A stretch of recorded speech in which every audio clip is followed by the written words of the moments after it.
pulling back the woke curtain after forming a diversity, equity, and inclusion board in 2019, the UNC School of Medicine will now ditch the initiative. When asked about it, they responded saying, quote, "There is no plan to implement the task force's recommendations now or in the future. Even if the recommendations were revisited in the future, further review and revision would be required." Just some of their recommendations included incorporating core concepts of social justice into the curriculum, recruiting students with more diverse backgrounds, or how about allowing students to advocate for their patients. Nancy Andersen is a former UNC surgical resident, and she joins us now. Nancy, thanks so much for joining the program. It seems like they were forced to do this, and they're not revisiting this because of the backlash, but because of, they say the mission is done. No, the mission isn't done. This report had blatantly racist recommendations in it, including such recommendations that minorities can't sit through lectures. Of course, they put it in their academic word salad. But the problem with diversity, equity, inclusion is that it in itself is explicitly biased and racist, and it rejects meritocracy, which in medicine is a very needed thing. So it's a good first step that UNC admitted that this task force report is not usable, let alone racist and unethical. But the problem is the bureaucracy still exists, and the people responsible for it are still getting paid six figures on public taxpayer money. You know, Nancy, how did we get so far here? I thought the goal was, Nancy, if I have my credentials, you have your credentials, and we duke it out, and the best candidate wins the job. That was the goal, to stop discrimination and all that. But it looks like the pendulum has swung to the other side.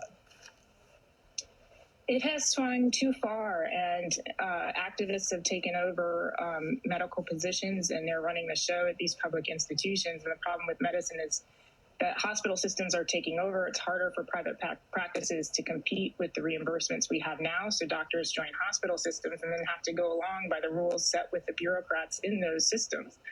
They're too scared to speak out. I am not working currently after I got my board certification. I decided not to practice, and that's one of the reasons why I can appear on this program. I know plenty of physicians who would be happy to speak to you about this, but they're too afraid for their jobs, and that type of atmosphere is not conducive to good medical care.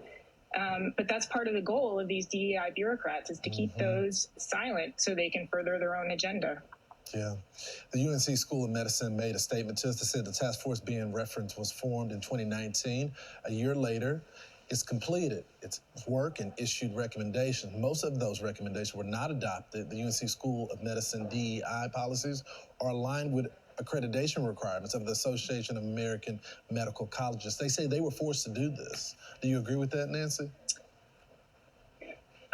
Somewhat. They're forced to do it, but they're also paid six, some of them paid seven figures. They can figure it out. They can figure out how to push back on these standards.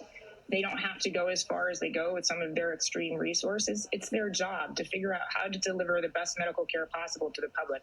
By buying into this DEI nonsense, it's a waste of time. They're not doing their jobs. Yeah, I just, when I get medical care, I want the best doctor. I want the best care. I don't want to be playing fast and loose with someone trying to figure it out on the job. Nancy, thanks so much for joining the program. Thank you for having me. You got it.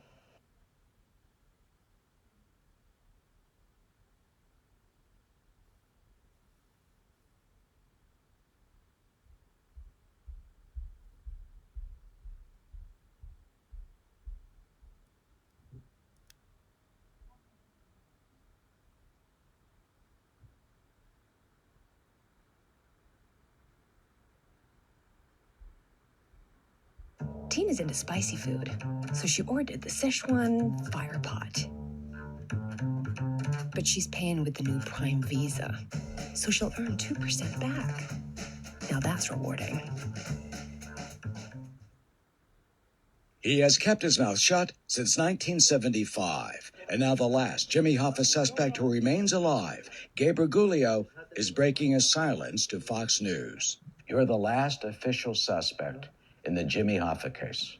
And I wish that they really get it through their mind to X me out of that and say that it's impossible, because I have all of the proof in the world that I wasn't even involved in anything And what I was doing, what I said I was doing. That day was July 30th, 1975, when Jimmy Hoffa was last seen getting into a car outside the Marcus Red Fox restaurant just outside Detroit.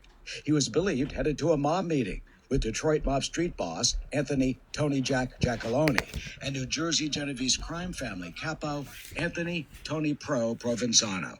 Hoffa wanted his job back.